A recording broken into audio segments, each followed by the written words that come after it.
Merhaba arkadaşlar, Gökhan'la Teknoloji'ye hoş geldiniz. Bugün sizlerle beraber daha önce incelemesini yapmış olduğumuz Ayaz AK820 Pro klavyemiz için almış olduğumuz keycap'lerimiz yani tuşlarımız geldi. Sizlerle beraber bunları sökerek tuşlarımızı yenileyeceğiz. Evet, çok hoşuma gitti. Öncelikle şu renkli tuşlar, bunları ben istedim. Şimdi bu gelen renkli tuşlarımızı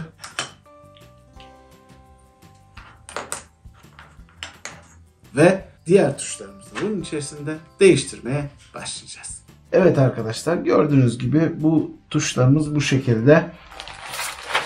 Diğer keycap'lerimiz de bu şekilde görünüyor. Üst tarafta hiçbir yazı yok. Bu taraftan baktığımızda yazılarımız var.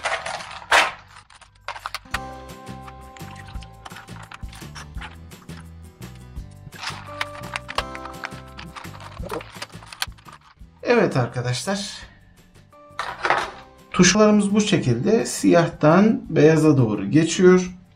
Demir klavyenin üzerinde herhangi bir yazı olmasını istedi. Karakterlerinin bu kenarda değiştirilebilir şekilde olmasını istedi. Gördüğünüz gibi alt kısımları bu şekilde, switchlerin yani grip switch kullanıyoruz klavyemizde. Switchlerin üzerine geçecek bu şekilde tercih ettik. Evet. Şimdi yavaş yavaş klavyemizin tuşlarını değiştirmeye başlayalım.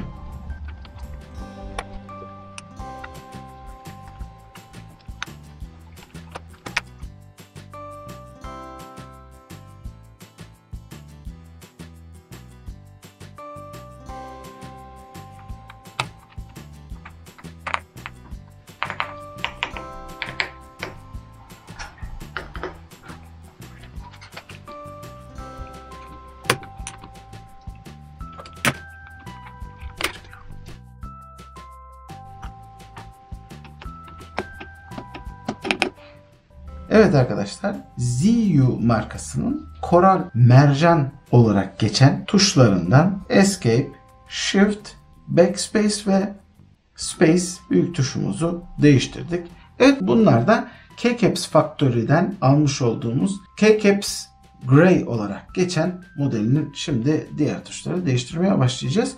Bu komple %100'lük klavye için tuşlar geldi. Fakat bizimki %75'lik olduğu için örneğin şu sayı tuşlarını falan kullanmayacağız. Yani buradaki tuşların hepsini kullanmayacağız. Evet, isterseniz şimdi diğer tuşlarımızı da değiştirmeye başlayalım.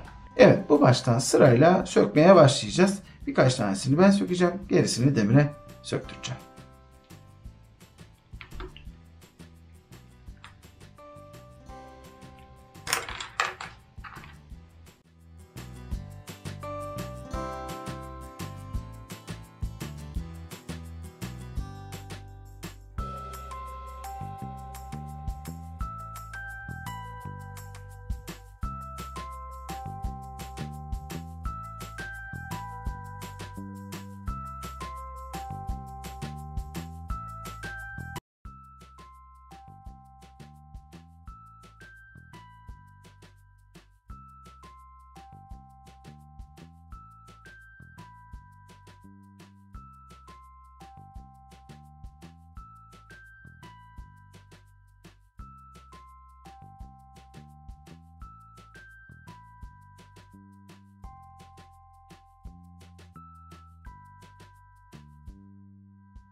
Evet arkadaşlar, gördüğünüz gibi tuşlarımızın tamamını taktık. %75'lik olduğu için bu kadar kısmını taktık.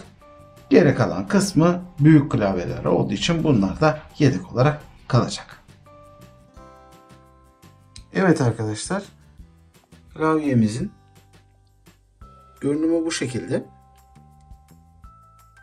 Keycaps tuşlarımızın karakterleri bize doğru bakıyor. Üst taraftan baktığımızda herhangi bir tuş karakteri görünmezken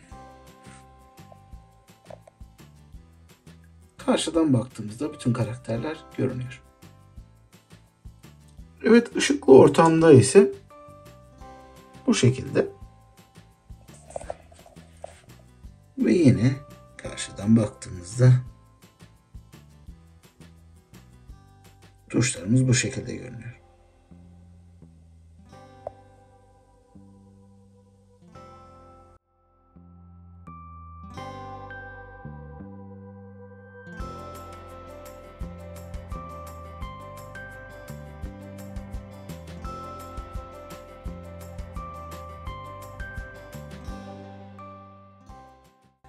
Evet, bir videonun daha sonuna geldik. Bugün sizlerle beraber Ayaz AK820 Pro klavyemiz için almış olduğumuz keycap'leri değiştirerek inceledik.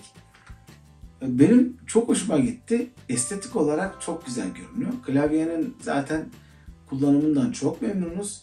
Ama keycap'ler gelip bütün tuşları da değiştirdikten sonra görünüm olarak, estetik olarak da çok güzel görünmeye başladı. Çok hoşumuza gitti. Umarım çekmiş olduğumuz video da sizin hoşunuza gitmiştir. Bu arada desteklerinize ihtiyacım var. Lütfen abone olmayı, beğenmeyi ve yorum yapmayı unutmayın. Yapmış olduğunuz yorumlara en kısa zamanda dönüş yapmaya çalışırım. Bir sonraki videoda görüşmek üzere. Kendinize iyi bakın.